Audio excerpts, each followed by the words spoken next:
주일에 참여한 여러분들을 주의 이름으로 환영하고 축복합니다. 오늘도 말씀 가운데 큰 은혜와 깨달음이 여러분의 가슴과 또 여러분의 신앙의 삶 가운데 있기를 주의 이름으로 축복합니다. 아멘. 우리는 4월 한 달 예수님께서 걸어가신 십자가의 길을 함께 걷고 있습니다. 그 길은 아무도 가지 않는, 그래서 잡초가 무성한 길이었지요. 그러나 예수님은 오직 사랑에 매여서 그 길을 기꺼이 가셨습니다. 다름 아닌 하나님의 우리를 향한 사랑을 확증시켜주기 위해서 그 길을 가셨습니다. 그리고 우리는 그 십자가 덕분에 하나님이 우리를 얼마나 사랑하는지를 확인할 수가 있었습니다. 그리고 이제 오늘 우리가 두 번째 가야 할 그 십자가의 길은 다름 아닌 가시밭길입니다. 우리가 흔히 가시밭길이라고 하면 우리 인생 여정에 있어서 힘들고 어려운, 괴로운, 고난의 시간을 지칭하는 비유의 표현일 겁니다. 예수님이 가신 길이, 십자가의 길이 바로 그런 길입니다. 괴로움, 고통, 아픔이 있는 길이었습니다. 그러나 여러분, 예수님이 가셨던 그 가시밭길은 단지 비유적인 비유의 길이 아니었습니다. 가시밭, 가시 그 자체였습니다. 가시에 찔리는 아픔과 고통, 그리고 그 고통 끝에 찾아온 처절한 죽음의 길이 바로 십자가의 길이었습니다. 오늘 본문에 보게 되면 예수님의 십자가의 고통이 가시와 무관하지 않은 것을 알 수 있습니다. 먼저 1절 볼까요? 함께 있습니다. 이에 빌라도가 예수를 데려다가 채찍질하니라 그랬습니다. 무엇 했다고요? 채찍질했다 그랬습니다. 여러분, 당시에 예수님을 때렸던 로마 군인들의 채찍을 한번 보시기 바랍니다. 앞에 보게 되면 당시 썼던 로마 군인들의 채찍이 그림으로 등장을 합니다. 여러분, 그 채찍은 우리가 상상 속에 있는 그 긴 그 채찍이 아니라 짧은 막대기에 달려있는 여러 갈래의 채찍입니다. 그런데 그 채찍의 특징은 뭐냐면 그 끝에 그 줄을 군데군데에 쇠붙이가 달려있다는 거예요. 쇠붙이가 달려있어서 그것을 때리면은 그 채찍의 그 쇠사슬이 몸을 탁 찢게 되죠. 그러면 고통은 그 다음에 나타납니다.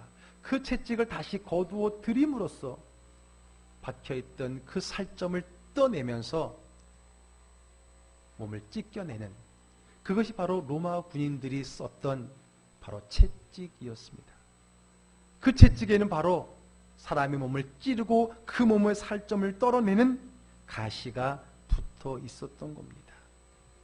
예수님이 받으셨던 고통은 바로 그 고통이에요. 오늘 설교 끝에 예수님의 그 십자가 영상을 볼 텐데 잘 보시면 마지막 채찍질할 때 탁 친 다음에 확 잡아다니는 장면을 아주 리얼하게 볼 수가 있을 겁니다. 두 번째, 2절 한번 가보겠습니다. 한번 또 읽어볼까요? 군병들이 가시나무로 관을 엮어 그의 머리에 씌우고 자색옷을 입히고 그랬습니다. 예수님은 가시가 달린 그 철채찍으로 맞으신 것뿐만 아니라 온몸을, 머리에는 무엇을 쓰셨다고요? 가시관을 쓰셨습니다. 앞에 가시관을 좀 나름대로 부드럽게 표현된 것 같아요. 한번 전에 가시관 쓰는 체험을 해본 적이 있는데, 이 가시나무를 이렇게 둥그렇게 말아서 머리를 듣게 되면은 얼마나 조심스럽습니까? 가시에 찔리지 않으려고.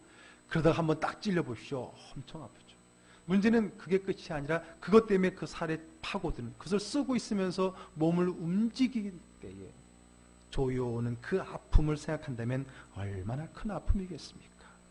오늘 예수님이 쓰신 그 가시관이 바로 그 가시관이었습니다. 로마 군병들은 예수님에게 머리에 가시관과 자색옷을 입혔다고 했는데 그 이유는요, 예수님의 제목이 자칭 유대의 왕이라고 하는 제목으로 달려있었기 때문입니다. 그러니까 로마 군인들은 자칭 유대인의 왕이라고 하는 예수를 조롱하기 위해서, 너가 왕이라며?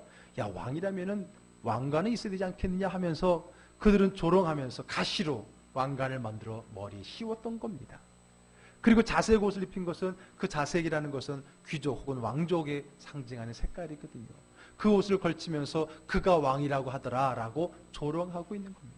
어쨌든 그의 머리에는 가시의 관을 쓰심으로 그 가시의 아픔을 감당하셔야만 됐다는 겁니다. 그러면 여러분, 왜 하필이면 가시관일까요? 전에 가시관 쓰기 체험됐다고 했지만 그 아픈 가시관을 왜 써야만 됐을까요? 또 한 번 봅니다. 오늘 뒤에 부분에 18절로 가보게 되면요. 한번 또 읽어볼까요? 그들이 거기서 예수를 십자가에 못 박을새 다른 두 사람도 그와 함께 좌우편에 못 박으니 예수는 가운데에 있더라 그랬습니다. 자, 예수님을 십자가에 어떻게 했다고요? 못 박았다 그랬습니다. 여러분, 예수님 십자가에 못 박을 때는 두 손과 발에 못 박았다 그랬죠. 정확히 말하면은 어디에 박았냐면은 손바닥이 아니라 이 손목이 있는 데입니다. 물론 오늘 보게 된 잠시 뒤에 영상에도 여기 박는 것처럼 나오지만 고증에 의하면 여기에 박답니다. 왜냐하면 여기에 뼈가 두 마디가 있습니다. 그 두 마디 사이에 못을 박음으로써 몸에 걸리게 하기 위함이라는 거예요. 그래서 양쪽 손목에다가 하나씩 두 개의 못을 박았고, 그리고 발은 두 발을 겹쳐서 포개어서 박았던 겁니다. 그래서 그 십자가의 나무에 고정을 시키는 역할을 한 것. 이것이 십자가의 죽음이었던 겁니다. 여러분, 이 두 팔과 발에 박았던 그 못도 어떤 면에서 보면 뾰족한 겁니다. 즉 가시와 같은 겁니다. 이렇듯 예수님의 십자가라고 하는 것은 비유적인 가시밭길이 아닌 실제적인 가시밭길이었다는 겁니다. 가시가 달린 그 철칙으로 채찍으로 온몸을 찢김을 당하시고 가시관으로 머리를 찌르고 그 가시로 손과 발, 한마디로 머리끝부터 발끝까지 가시의 고통 가운데 죽어간 그 장면이 바로 십자가라고 하는 겁니다. 심지어는 마지막에 죽음을 확인하기 위해서 로마 병정이 급하게 찔른 그 옆구리의 창도 뾰족한 가시와 같은 창이었다는 겁니다. 그러면 왜 예수님께서는 이런 가시밭길, 아니 가시고통의 길을 가셔야만 됐습니까? 왜 하필이면 가시여야 합니까? 거기에 의미가 있다는 겁니다. 성경에서는요, 이 가시에 대한 이야기를 우리에게 들려주고 있는데 이 가시가 무엇이냐? 창세기 3장으로 가보겠습니다. 창세기 3장 18절에 우리 한번 다 같이 한번 읽어보겠습니다. 땅이 내게 가시덤불과 엉겅퀴를 낼 것이라. 내가 먹을 것은 밭의 채소인즉. 네. 창세기 3장은 무슨 장입니까? 최초로 죄를 지은 죄의 기원의 장이지요. 인간이 하나님께 불순종함으로 선악과를 따먹는 죄, 그 죄로 말미암아 하나님이 인간과 온 땅에 저주와 심판을 내리셨던 그 말씀을 기록하고 있는 것이 창세기 3장입니다. 작년 1월 달에 설교의 주제가 좋은 땅 만들기였습니다. 기억나십니까? 예수님의 비유 가운데 4가지 마음밭을 가지고 그 좋지 않은 3가지 밭을 어떻게 좋은 밭으로 만들 건가라고 하는 고민을 가지고 작년 1월 달에 좋은 밭 만들기 설교 시리즈를 했습니다. 그 중에 가시덤불 3번째 주에 나왔던 가시밭을 이야기하면서 제가 그때 이 말씀을 드렸습니다. 성경에서 말하는 가시가 어떤 의미가 있느냐? 오늘 창세기 3장에서 말한 것처럼 이 가시의 근원은, 이 가시의 시작은 죄라고 하는 겁니다. 죄를 지은 인간에게 대한 하나님의 대가가 뭐냐면 가시덤불을 내는 겁니다. 엉겅퀴를 내는 겁니다. 즉 가시는 죄의 결과입니다. 가시는 죄의 대가입니다. 죄값입니다. 죄 지은 자에게 주어지는 것이 가시라고 하는 겁니다. 그래서 사무엘하 23장 6절에는 이런 말이 있습니다. 그러나 사악한 자는 다 내버려질 무엇과 같다고요? 가시나무 같다고 했습니다. 사악한 자, 죄인들 얘기하는 거죠. 죄인들은 가시나무와 같은 겁니다. 가시는 곧 죄인, 죄의 대가를 상징하는 성경적인 영적 의미를 담고 있는 겁니다. 그러므로 예수님의 십자가가 가시고난이라고 하는 것은 다름 아닌 그 십자가가 뭐에 대한 대가라는 겁니까? 죄에 대한 대가라고 하는 겁니다. 머리끝부터 발끝까지 온몸의 가시에 찌르는 그 찌름은 죄에 대한 처절한 머리끝부터 발끝까지 죄에 대한 심판, 죄에 대한 대가, 죄의 값이라고 하는 거죠. 그러면 여러분, 누구의 죄입니까?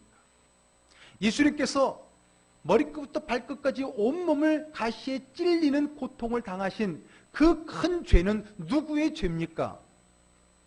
예수님의 죄입니까? 아닙니다. 그것은 예수님 죄가 아닙니다. 예수님은 아무 죄도 없으십니다. 예수님이 아무 죄가 없다는 것은 당시에 그 예수님을 가까이서, 아니 바로 앞에서 심판했던, 신문했던 빌라도조차도 인정했습니다. 오늘 본문 4절을 보겠습니다. 함께 있습니다. 빌라도가 다시 밖에 나가 말하되 보라, 이 사람을 데리고 너희에게 나오나니 이는 내가 그에게서 아무 죄도 찾지 못한 것을 너희로 알게 하려 함이더라 그랬습니다. 그를 신문했던 그 빌라도, 로마 총독 빌라도도 예수에게 아무런 죄가 없다라는 것을 인정해 주었습니다. 그는 죄가 없습니다. 그런데 죄가 없으신 그분이 어떻게 머리끝부터 발끝까지 그 죄의 대가의 상징인 가시의 찔림을, 고통을 당하셔야만 됐습니까? 아무런 죄가 없는 그분.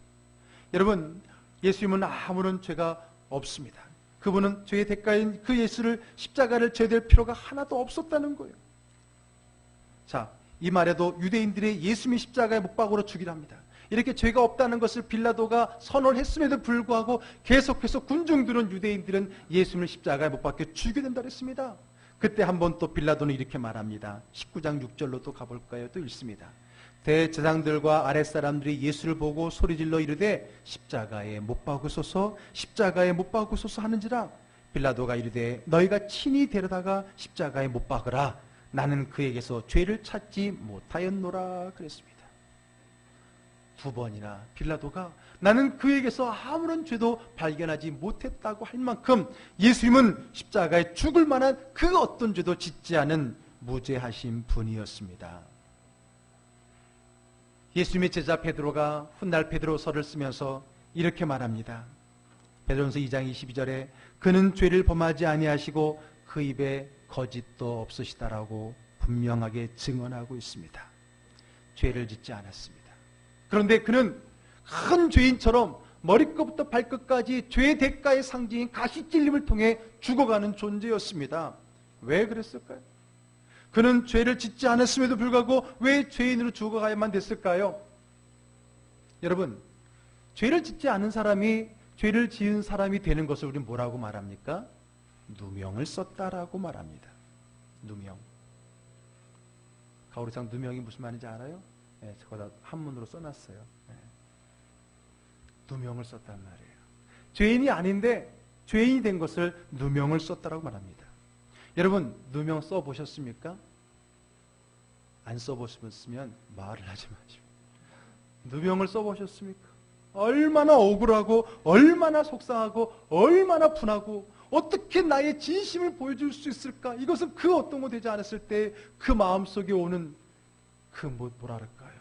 그런 마음을 여러분 이해할 수 있습니까? 저는 중학교 때 누명을 한번 썼습니다.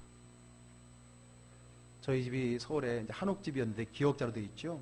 저쪽 끝방에 젊은 총각. 그러니까 저는 중학생이니까 형이죠. 형들을 자취를 했었는데 그때 이 워크맨이라고 아시죠? 네, 카세트 이렇게 꽂고 다니는 거. 그걸 잃어버렸대요, 집에서. 그러면서 그 도둑질한 사람을 저를 지목한 거예요. 주인집 아들이 이거를 훔쳐갔다. 여러분, 제가 훔쳐갔겠어요? 그 말을 듣는 순간에 우스운 게 아니라 눈물이 났어요. 원통한 거예요. 어떻게 나의 마음을 보여줄 수 있을까? 여러분, 중학생 때니까 시간이 엄청 흘렀죠. 30여 년이 흘렀어요. 서서 이상이 흘렀어요. 근데 지금도요, 그때 그 장면, 마당에서 그 형이 나의 눈을 바라봤던 그 장면, 우리 집에서 1년밖에 안 살고 나갔는데 지금도 그 얼굴이 생생해요. 제가 그 얼굴 잊어버리겠습니까? 그 얼굴을 가지고 나를 의심하면서 너가 가져갔지라고 말하는 그 장면이 지금도 생생하게 가슴에 상처로 남아있는 것 같아요. 여러분, 억울하다는 거, 누명을 쓴다는 거 아마 당해보신 분은 알 겁니다. 그런데 오늘 예수님이 그 정도의 누명이 아니라 가장 큰 죄의 누명을 쓰고 머리끝부터 발끝까지 모든 가시에 찔림을 당해 죽는 십자가를 담당하셔야만 됐다는 겁니다. 근데 여러분, 그 억울함을 받은 예수님은 우리와는 차이가 있었습니다. 뭐냐면 그분이 당한 누명은 스스로 자초한 누명이라는 거예요. 그 누군가가 씌웠다기보다도 그 스스로가 그 누명을 자초하셨고 그 누명을 감내해 내셨습니다. 왜요? 아니 억울하게 누명을 씌우면 힘들고 어려운데 그 큰 누명을 왜 스스로 뒤집어 쓰시고 감내하시면서 그 고통을 마다하지 않으셨을까요? 베드로서에서 베드로가 계속해서 이렇게 이야기합니다. 23절의 말씀 읽어볼까요? 욕을 당하시되 맞대어 욕하지 아니하시고 고난을 받으시되 위협하지 아니하시고 오직 공의로 심판하시는 이에게 부탁하시며 누명을 씌워서 죽이는 그들의 그 누명에 억울하거나 분내하지 않았다는 겁니다. 그분은 욕을 당하시되 맞대어 욕하지 아니하시고 고난을 받으시되 위협하지 아니고 두고 봐라, 내가 부활하면 너희들 가만히 안 놔둔다, 복수하지 아니하시고 그것을 잘 받아들였다는 겁니다. 왜 누명을 쓰시면서까지 십자가의 가시고통을 받으셔야만 됐습니까? 그 다음에 나오는 두조를 통해 우리에게 이야기해 줍니다. 자, 24절 25절 또 읽습니다. 친히 나무에 달려 그 몸으로 우리 죄를 담당하셨으니 이는 우리로 죄에 대하여 죽고 의에 대하여 살게 하려 하심이라. 그가 채찍에 맞음으로 너희는 나음을 얻었나니 너희가 전에는 양과 같이 길을 잃었더니 이제는 너희 영혼의 목자와 감독 되신 이에게 돌아왔느니라. 할렐루야. 아멘. 왜 예수님께서는 그 십자가의 누명을 피하지 않고 자초하시고 감당하셨을까요? 거기에 이유가 있습니다. 지난주 예수님께서도 아무도 가지 않는 그 잡초가 무성한 길을 가신 그 이유가 하나님의 사랑을 확증시켜주기 위함이라 했지요. 오늘도 마찬가지 가시밭길을 자초하며 가셨던 예수님의 의도가 있습니다. 이유가 있습니다. 뭡니까? 우리, 바로 나의 죄를 담당하시기 위해서, 내가 원래는 그 가시에 질려 죽어야 되는 그 나의 죽음을 대신 죽어주시기 위해서, 그리고 우리를 죄에 대하여 죽고 의에 대하여 살게 하시기 위해서, 더 이상 죄의 노예 자녀 노릇하지 않고 생명의 자녀가 되게 하기 위해서, 그리고 25절 말씀처럼 목자 없는 양같이 방황하는 우리가 예수님의 목자된 예수님을 따라가는 예수님의 사랑받는 양떼들이 되게 하기 위해서 예수님께서는 그 고난을, 십자가의 모진 고난을 감내하셨던 겁니다. 사랑하는 즐거운 교회 가족 여러분, 예수님은 바로 저와 여러분들을 위해서 누명을 쓰신 겁니다. 억울한 일을 마다하지 않으셨습니다. 그리고 그 십자가에서 죽으셨던 겁니다. 분해하거나 억울해하거나 원통해하지 아니하시고 기꺼이 우리를 위해서 그 십자가의 모진 고통을 감당하셨던 겁니다. 왜요? 목적이 있잖아요. 앞에서 말씀드린 것처럼 목적이 있잖아요. 우리 죄를 씻기기 위해서, 우리를 하여금 의에 살게 하기 위해서, 우리를 목자 없는 양같이 방황치 않게 하기 위해서 주님은 그렇게 하셨습니다. 그러므로 여러분, 이제 고난주간을 시작하는 우리들은 예수님의 십자가를 바라보면서 얼마나 아프셨을까라고 하는 인간적 육체적 동정으로 바라봐서는 안 됩니다. 주님은 그것을 원하는 것이 아닙니다. 그것보다 주님이 원하시는 것은 그 십자가를 지셔야 될 이유, 그 이유를 깨닫고 그 이유에 합당하게 사는 것이 중요한 겁니다. 지난주에도 예수님께서 남이 가지 않는 그 길을 가신 이유가 하나님의 사랑을 확인시켜주기 위해서였다면, 그거에 대한 보답은 하나님의 사랑을 확인받고 받아들이고 그 사랑을 고백하는 거라는 것처럼, 오늘도 예수님의 그 가시밭길의 그 이유가 우리 죄를 씻기고 우리를 의에 살게 하기 위함이고 주님을 따르는 양떼가 되기 위함이었다면 얼마나 아프셨을까라고 하는 동정이 아닌, 이제는 예수님 앞에 의에 살고 예수님을 따르는, 예수를 믿는 그런 양떼로 살아가는 것이 그 십자가에 대한 바른 보답이 되는 겁니다. 이제 죄에 대하여 죽고 의에 대하여 살아나야 됩니다. 더 이상 방황하지 않고 예수님께 돌아오고 예수님의 삶을 따르는 저와 여러분 되기를 주의 이름으로 축복합니다. 아멘. 자, 오늘 말씀의 제목이 가시밭길 그리고 누명이라 했습니다. 자, 그런데 여러분, 오늘 본문에 누명인데 누명이 아닌 것이 하나가 있습니다. 그게 무엇인가? 오늘 본문의 맨 마지막 절로 갑니다. 7절의 말씀 함께 있습니다. 유대인들이 대답하되 우리에게 법이 있으니 그 법대로 하면 그가 당연히 죽을 것은 그가 자기를 하나님 아들이라 함이니라. 네. 자, 유대인들이 말합니다. 그 사람은 죄가 없다라고 이제 로마 총독이 말하니까 유대인들이 말합니다. 죄가 없긴 하면서 그 우리에게 법이 있으니, 우리라는 것은 유대인들에게, 당신은 로마의 속국으로 살아가고 있었습니다. 이스라엘 나라가. 그러나 그들에게는 나름대로의 종교 자치권이라는 게 있었습니다. 이스라엘은 종교 민족이기 때문에, 신앙의 민족이기 때문에 그들에도 법이 있어요. 종교법이 있어요. 근데 그 종교법이 그 어떤 테두리 안에서 자기들끼리 할 수 있는 법이 있습니다.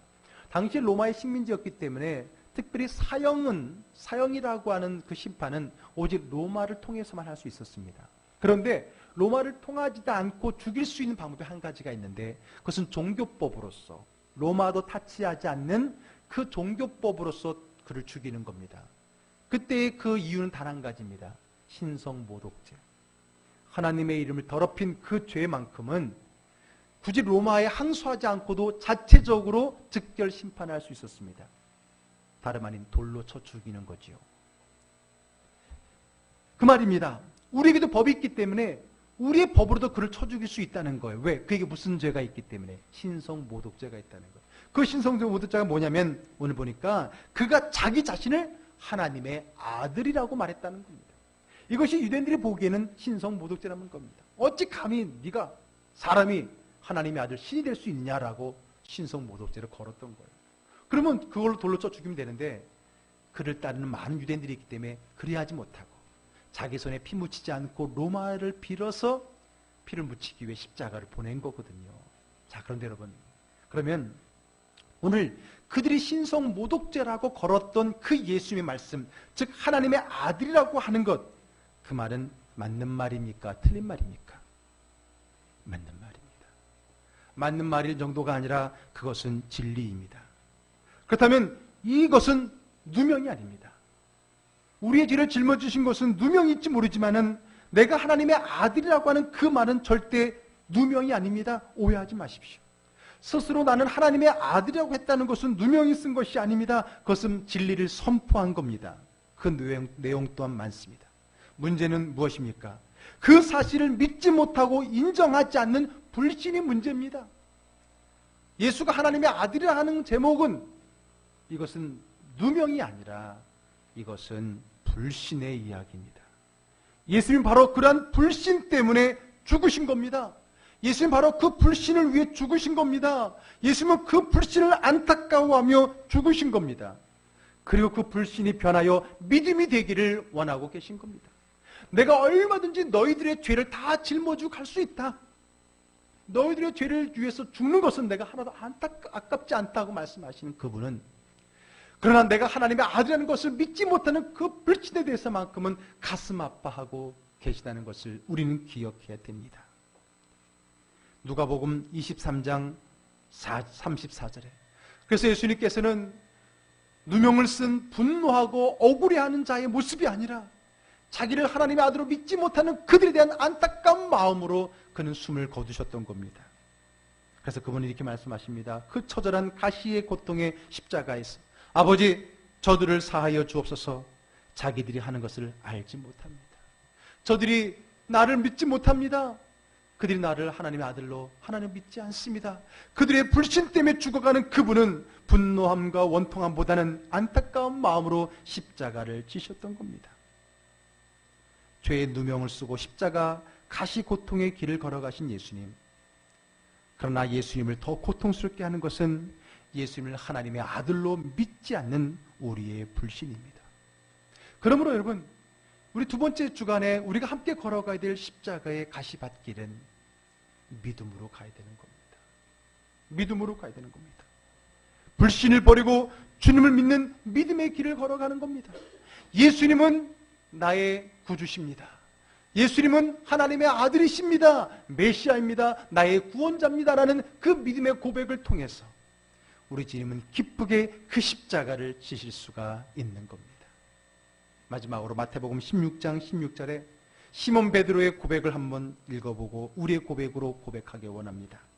시몬 베드로가 대답하여 이르되 주는 그리스도시요 살아계신 하나님의 아들이십니다. 우리의 모든 그 어떤 죄도 누명을 쓰고 십자가에 죽으시기에 아깝지 아니하시한 주님, 이제 우리의 불신이 변하여 믿음이 되기를 원하십니다.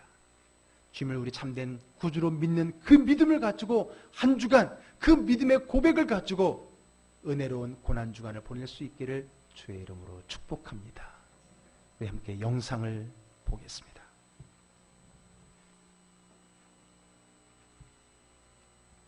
뒤에 불을 좀 꺼주십시오.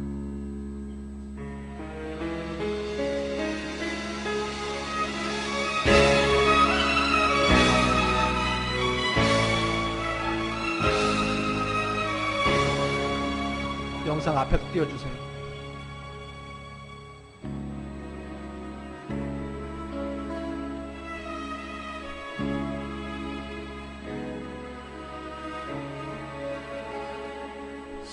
십자가를 등에 지고 마지막 채찍질을 하는 거 보면 아까 저의 말씀이 주님 갈보리의 길을 걸을 때 사람들은 몰려왔네.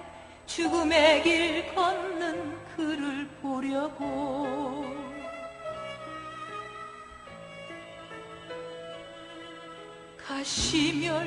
가시면류관을 쓰신 주를 조롱하였네.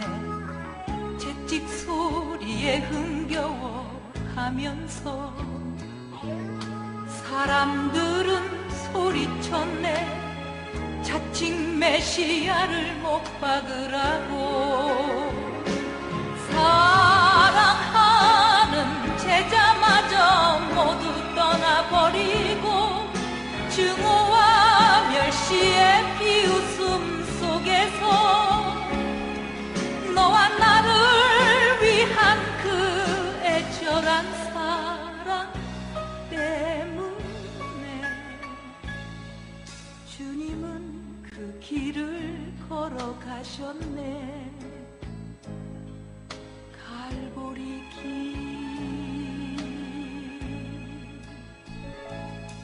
사람들은 말을 했네. 이젠 모두 끝이라고. 더 이상 그를 기대할 수 없다고.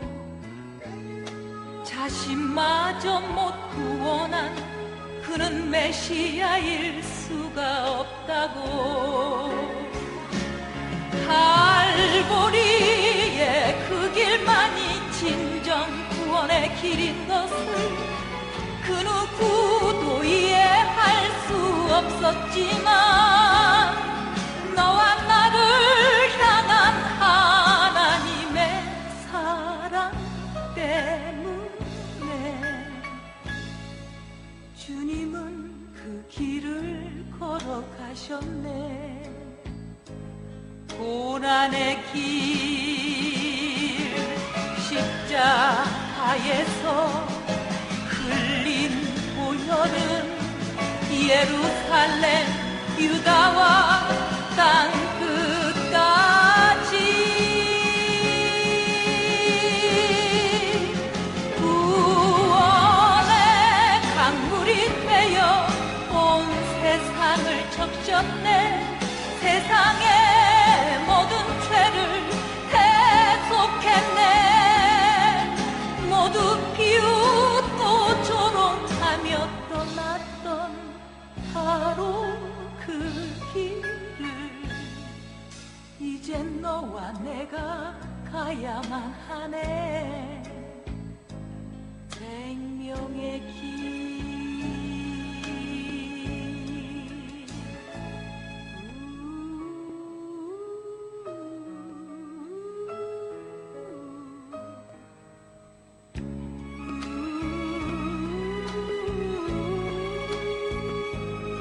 온몸에 가시 채찍을 맞으셨고 머리엔 저렇게 가시 면류관을 썼고 그리고 이제는 두 손과 발에 가시와 같은 못을 받는 머리부터 발끝까지 가시의 고통을 걸어가신 주. 걸을 때 사람들은 몰려왔네. 죽음의 길 걷는 그를 보려고.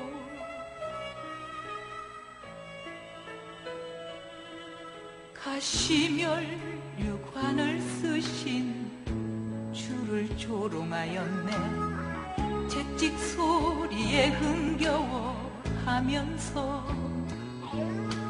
사람들은 소리쳤네. 자칭 메시아를 못 박으라고. 사랑하는 제자마저 모두 떠나버리고 증오와 멸시의 비웃음 속에서 너와 나를 위한 그 애절한 사랑 때문에. 우리 영상은 여기까지만 보고 이어서 바로 우리 성만찬의 예식을 거행하겠습니다.